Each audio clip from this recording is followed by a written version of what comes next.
इस वीडियो में मैं आपको जानकारी दूंगा कक्षा 10वीं के अध्याय 16 प्रश्नावली 2 का ये 5वां प्रश्न है और बहुत ही महत्वपूर्ण प्रश्न है।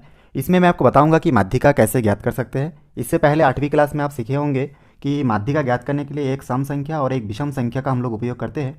यहाँ पे मैं आपको दूसरा मेथड से बताऊंगा, क्योंकि 10वीं क्लास में माध्यिका ज्ञात करने का जिसमें टेबल दिया गया है, पहले से टेबल के रूप में हो हमारा जो डेटा है, तो हम लोग कैसे ज्ञात कर सकते हैं उसको मैं डिटेल्स में आपको बताऊँगा।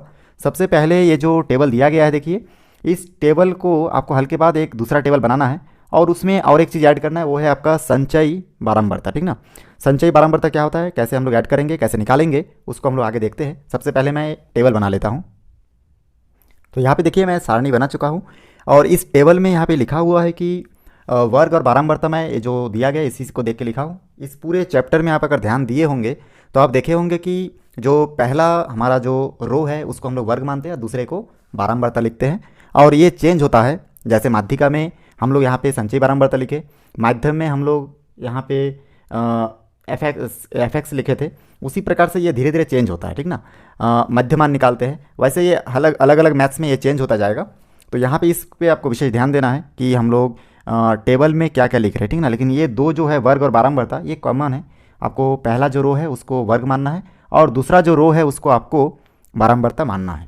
अब देखिए यहाँ से आपको समझना है कि इसमें क्या क्या हो रहा है। सबसे पहले यहाँ पे ध्यान दीजिए, ये जो बारंबारता हम लोग लिखे हैं और यहाँ पे संचयी बारंबारता लिखे हैं, तो संचयी बारंबारता को हम लोग इंग्लिश में भी शॉर्ट फॉर्म में लिख सकते थे यहाँ पे। तो इंग्लिश में अगर मैं इसको लिखता तो यहाँ पे मैं इसको CF लिख सकता था। ठीक ना, C और F। ठीक, संचयी बारंबारता को हम लोग CF लिख सकते हैं क्योंकि इसको हम लोग क्या बोल सकते हैं, हम लोग कलेक्टिंग फंक्शन बोल सकते हैं। ठीक ना, और ये जो बारंबारता है इन सभी को हम लोग यहाँ पे ऐड कर सकते हैं, जोड़ सकते हैं। तो इन सभी को मैं 1, 12, 24, 32, 10 और 5 को अगर मैं आपस में जोड़ दूंगा तो यहाँ पे मेरे को प्राप्त होगा 84। आप लोग जोड़ के देख सकते हैं। ठीक, उसी प्रकार से यहाँ पे संचयी बारंबारता कैसे निकालेंगे, ये हमारा मेन लक्ष्य है कि संचयी बारंबारता हम लोग कैसे निकालें। और संचयी बारंबारता को हम लोग यहाँ से इंग्लिश में भी उसको नोट कर सकते हैं, साइड में जगह नहीं है तो यहाँ पे मैं मिटा के यहाँ पे लिख देता हूँ शॉर्ट फॉर्म में छोटा करके, संचयी बारंबारता। और यहाँ पे मैं लिख सकता हूँ CF। ठीक ना, संचयी बारंबारता लिख के CF लिख सकता हूँ। तो यहाँ पे देखिए संचयी बारंबारता निकालने के लिए हमको करना ये है कि सबसे पहले यहाँ पे 1 है तो यहाँ पे 1 लिख दीजिए। उसके बाद इसमें तिरछा हम लोग रिलेशन से इसको क्या करेंगे, आपस में जोड़ते जाएंगे। तो ये देखिए 1 का 1 लिख दिया। अब इस 1 के साथ 1 के नीचे वाला संख्या को जोड़ देंगे तो कितना आ जाएगा, 1 और 12 को जोड़ेंगे तो कितना आएगा, 1 और 12 हो जाएगा 13। यहाँ पे 13 लिखेंगे। अब इस 13 के साथ फिर 24 को हम लोग अगर आपस में क्या कर देंगे, जोड़ देंगे तो हमको 24 और 13 कितना प्राप्त होगा, 37। ठीक, और फिर 37 को 32 के साथ मैं जोड़ दूंगा तो हमको प्राप्त होगा 69। 69 को 10 के साथ जोड़ दूंगा तो प्राप्त होगा 79। 79 को 5 के साथ जोड़ दूंगा तो कितना प्राप्त होगा, 84 प्राप्त होगा। तो इस प्रकार आपको ये काम करना है और इसको जोड़ना वगैरह कुछ नहीं है, इसमें मैं डैश कर देता हूँ। यहाँ पे मैं योग लिख देता हूँ। ठीक है, इसको जोड़ा था, योग है ना, ये n = 84 क्या है, इसको योग करके आया है इसलिए मैं इतना लिखा हूँ। यहाँ पे संचयी बारंबारता आप लोगों को फिर से एक बार मैं रिपीट कर देता हूँ, बिल्कुल इसमें कन्फ्यूजन नहीं होना है कि हम लोग इसमें क्या कर रहे हैं। सबसे पहले ये जो 1 है इसको सीधा में लिखिए। उसके बाद इस 1 को इस संख्या के साथ क्या कर दीजिए, जोड़ दीजिए। तो 1 और 12 हो जाएगा 13, तो इस 12 के सीधा में 13 लिखिए। फिर इस 13 को 24 के साथ जोड़ दीजिए तो कितना प्राप्त होगा, 37। तो इसको 24 के सीधा में लिखिए क्योंकि 24 थर्ड नंबर में है, 1, 2, 3, तो इधर तीसरा नंबर में 37 लिखे। फिर 37 को 32 के साथ जोड़ दीजिए और फिर 69 प्राप्त होगा। 69 को 10 के साथ जोड़ दीजिए, किसके साथ, 10 के साथ। तो 10 के साथ अगर आप लोग 69 को ऐड कर देंगे तो आपको प्राप्त होगा 79 और 79 को पुनः 5 के साथ ऐड कर दीजिए तो आपको प्राप्त हो जाएगा 84। तो जो मैं आपको लकीर खींच के बताया बस ऐसे ही आपको फॉलो करना है कि आपको करना क्या है। उसके बाद देखिए हम लोग यहाँ पे आगे बढ़ते हैं। कुछ क्योंकि इसमें माध्यिका हमको ज्ञात करने के लिए कहा गया है इसलिए हम लोग यहाँ पे माध्यिका का सूत्र पहले लिख लेते हैं कि माध्यिका का क्या सूत्र होता है। तो माध्यिका का सूत्र चलिए यहाँ पे मैं लिख लेता हूँ। तो यहाँ पे मैं नोट करूँगा माध्यिका और यहाँ पे बराबर देके मैं माध्यिका का सूत्र यहाँ पे नोट कर लूँगा। तो माध्यिका का सूत्र होता है L और यहाँ पे प्लस होगा और इस बटे के ऊपर हम लोग लिख सकते हैं n/2 और -c.f। ठीक है, CF लिख सकते हैं। यहाँ पे नीचे हम लोग F लिखेंगे और यहाँ पे गुना H लिखेंगे। तो ये है आपका माध्यिका का सूत्र। ये जो फार्मूला है ये आपको याद रखना है। ठीक ना। इसको अगर आप लोग भूल गए तो आपका मैथ्स बनाने में बहुत आपको दिक्कत होने वाला है। इसलिए आप लोग इतना याद रखिएगा कि क्या होता है इसका सूत्र, माध्यिका बराबर L+N/2 और माइनस CF, और बटे के नीचे भी F होगा और यहाँ पे H होगा, यहाँ पे L होगा। ये सब चीज़ आप लोग देख लीजिए, ठीक। अब यहाँ पे इसका माने क्या है, क्या क्या मीनिंग है, उसको भी हम लोग लिख लेते हैं, तभी तो हम लोग इसे मान बिठा सकते हैं। तो उसको हम लोग अभी निकाल के देखेंगे कि कैसे हम लोग निकाल सकते हैं। तो यहाँ पे देखिए, सबसे पहले मैं यहाँ पे आपको बता रहा हूँ मान क्या क्या है इसमें। इसमें N/2 है, मतलब N का जो मान है 84, इसको 2 से भाग देंगे, माने N की जगह पे हम लोग फिलअप कर सकते हैं। CF मतलब क्या है, इसमें देखिए संचयी बारंबारता, यहाँ पे CF दिख रहा है, संचयी बारंबारता, कलेक्टिंग फंक्शन, ठीक ना, क्योंकि F को हम लोग हमेशा क्या मानते हैं, F मानते हैं। और C मतलब कलेक्ट करना होता है, संचयी मतलब क्या होता है, कलेक्ट करना, एकत्र करना। तो इसलिए हम लोग यहाँ पे संचयी बारंबारता में CF लिखे हैं। तो संचयी बारंबारता में हम लोगों को आखिरी में कितना प्राप्त हुआ, ये हमको ध्यान देना है। तो संचयी बारंबारता में हमको आखिरी में प्राप्त हुआ 84, और बारंबारता में भी हम लोग जोड़े तो हमको यहाँ पे प्राप्त हुआ 84। ये आप लोग ध्यान दीजिए, ठीक है, यहाँ पे आपको समझना है। N का वैल्यू हमको 84 प्राप्त है, जो कि हम लोग N की जगह बिठा सकते हैं। L का मान हम लोग क्या बिठा सकते हैं, देखिए, तो L मीन्स है, L मीन्स क्या है, आपके बुक में आप लोग यहाँ पे साइड में भी मैं आपको दिखा रहा हूँ कि L मीन्स होता है माध्यिका वर्ग की निम्न सीमा। क्या होता है, माध्यिका वर्ग की निम्न सीमा। और N मीन्स होता है प्रेक्षणों की कुल आवृत्तियों की संख्या। N मीन्स क्या है, प्रेक्षणों की कुल आवृत्तियों की संख्या। तो हम लोग यहाँ पे अब वैल्यू को पुट करेंगे, और उसके बाद H का मतलब क्या है इसमें, वर्ग माप, ठीक ना, वर्ग माप होगा। F मतलब क्या होगा इसमें, F मीन्स होगा माध्यिका वर्ग की बारंबारता। तो ये सब चीज़ आप लोग जान गए होंगे हिंदी में क्या क्या माने होता है सबका।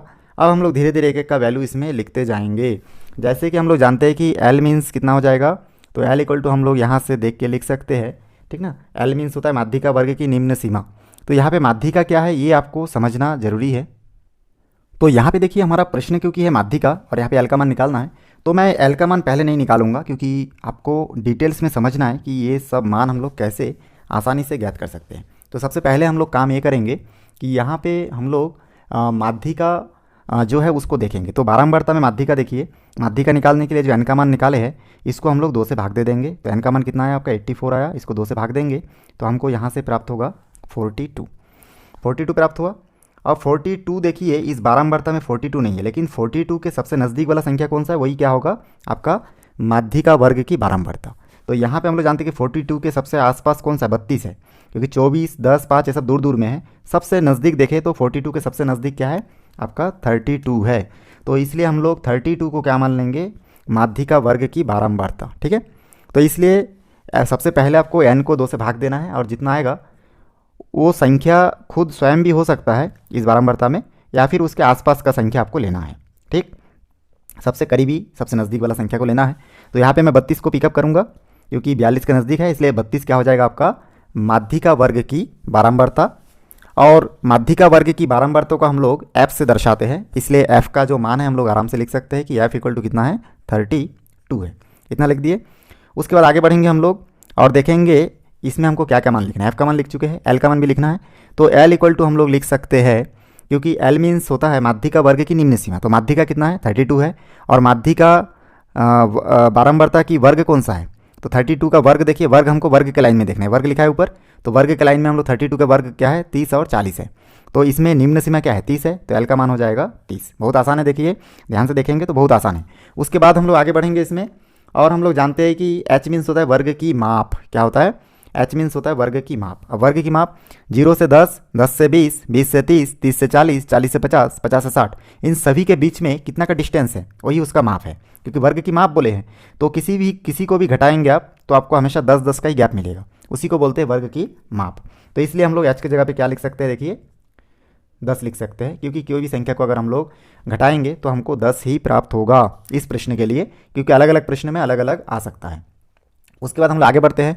F का मान हमको प्राप्त हो गया, L का मान भी प्राप्त हो गया, H का मान भी प्राप्त हो गया, और C और F का मान भी हमको प्राप्त करना है। और CF का मतलब होता है, ठीक ना, CF का मतलब होता है क्या होता है, देखिए बारंबारता वर्ग की ठीक पहले की संचयी बारंबारता। तो बारंबारता वर्ग क्या है 32 है, तो बारंबारता के ठीक पहले की संचयी बारंबारता, तो 24 की सीधा में संचयी बारंबारता कितना है 37 है। तो यहाँ पे हमको CF का मान कितना लिखना पड़ेगा 37। तो इस प्रकार से हम लोग इन सभी चीज़ों का मान देखिए बहुत आसानी से निकाल लिए। अब हम लोगों को क्या करना है, इस सूत्र में फिल करना है, ठीक ना, पुट करना है। तो हम लोग यहाँ पे L की जगह पे L का मान लिखेंगे 30, और प्लस के बाद यहाँ पे मैं ऐसे बटे दे दूंगा। ऊपर n की जगह पे n का वैल्यू हमको कितना प्राप्त होता है, n/2 का मान डायरेक्ट हमको 42 प्राप्त हुआ था, यहाँ पे मैं डायरेक्ट 42 लिख दूंगा। c और f का मान हमको 37 प्राप्त हुआ, तो यहाँ पे 37 और ब्रैकेट बंद। यहाँ पे साइड में मल्टीप्लाई का निशान, h का वैल्यू भी हम लोग लिखेंगे 10, f का मान हमको प्राप्त हो चुका है 32, तो यहाँ पे 32 और धीरे धीरे इसको सॉल्व करेंगे। तो यहाँ से हमको 30 प्लस 42 में अगर 37 घटाएंगे तो हमको यहाँ पे 5 प्राप्त होगा। और यहाँ पे आप देख सकते हैं इसको आगे भी हम लोग अगर सॉल्व करते हैं तो यहाँ पे हमको 32 और यहाँ पे 10। यहाँ से हम लोग जानते हैं कि 5 और इसको गुना करेंगे तो यहाँ से हो जाएगा इसका 30 प्लस 5 दहम 50 और 32। हम लोग जानते हैं कि 50 और 32 दोनों सम संख्या है, तो इसको हम लोग आगे सॉल्व कर सकते हैं, इसको आधा आधा कर सकते हैं। यहाँ पे 25 प्राप्त होगा, यहाँ पे 16 प्राप्त होगा। ठीक है, इसको भाग देंगे छोटा रूप में। यहाँ पे जैसे हम लोग 50 और 32 को कैसे सॉल्व करें, देखिए हम लोग जानते हैं कि 25 दूनी 50 और 16 दूनी 32, तो 2 कट गया, 25 और 16 बचा है। ठीक है, ये सब आपको ध्यान देना है, ये रफ करके आपको बता रहा हूँ। उसके बाद देखिए आगे हम लोग इसका क्या करेंगे, आगे भी सॉल्व कर सकते हैं। तो आगे सॉल्व करने के लिए हम लोग यहाँ पे क्या करेंगे, 25 को 16 से हम लोग भाग देंगे, तो हमको यहाँ से क्या प्राप्त होगा, देखिए 1.56 प्राप्त होगा। और इन दोनों को अगर हम लोग जोड़ देंगे आपस में तो हमको बहुत आसानी से प्राप्त हो जाएगा 31.56।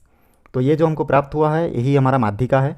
और इसमें 3 निष्कर्ष निकालने के लिए भी कहा गया है, आप देख सकते हैं। तो तीनों निष्कर्ष आप लोग क्या क्या निकाल सकते हैं उसको मैं बता रहा हूँ, आप लोग नोट करते रहिए। सबसे पहला निष्कर्ष आप निकाल सकते हैं कि न्यूनतम अंक प्राप्त करने वाले विद्यार्थियों की संख्या 1 है। सबसे कम अंक प्राप्त करने वाली, क्योंकि प्राप्तांक क्या है 0 से 10, इस टेबल को देख के आपको बताना है, जो प्रश्न में दिया है उसी टेबल को ही देखना है। तो देखिए 0 से 10 प्राप्तांक कितने विद्यार्थियों की संख्या 1, तो एक विद्यार्थी 0 से 10 के बीच में प्राप्त किए, तो 1 पॉइंट हो गया। फिर दूसरा हम लोग लिख सकते हैं कि जो 30 और 40 के बीच में ज़्यादा बच्चे प्राप्त किए, विद्यार्थियों की संख्या 32 है। जिन लोग 30 और 40 नंबर के बीच अपने प्राप्तांक मतलब परीक्षा में उन लोगों को इतना नंबर मिला है, तो 32 लोगों को 30 और 40 के बीच में मिला, सबसे ज़्यादा लोगों को मिला 30 और 40। तो उसके बाद ये दूसरा पॉइंट हो गया। तीसरा पॉइंट हम लोग इसमें लिख सकते हैं अधिकतम अंक प्राप्त करने वाले विद्यार्थियों की संख्या 5 है। सबसे ज़्यादा अंक कितने हैं, 50 और 60 सबसे ज़्यादा अंक है, तो ये कितने विद्यार्थी प्राप्त किए 5, तो ये हो गया हमारा 3 पॉइंट। आगे भी आप बहुत सारा लिख सकते हैं, ठीक ना। टोटल ओवरऑल सभी का अगर एवरेज निकाले तो हमारा 31.56% बन रहा है इसमें एवरेज विद्यार्थी। तो ऐसे करके आप 4-5 पॉइंट अपने से लिख सकते हैं। वीडियो अच्छा लगे तो लाइक शेयर सब्सक्राइब कर देना और बेल आइकन को भी प्रेस कर देना, और कमेंट में जाके मेरे को बताना कि आप लोग कौन से टॉपिक पे वीडियो देखना चाहते हैं। वीडियो को शुरू से आखिरी तक देखने के लिए आप सभी का बहुत बहुत धन्यवाद। दोस्तों वीडियो अच्छा लगे तो लाइक करें, शेयर करें, सब्सक्राइब करें और बेल आइकन को भी प्रेस करें, ताकि जब भी मैं कोई नया वीडियो बनाऊं तो उसका नया अपडेट सबसे पहले आप तक पहुंचे। धन्यवाद।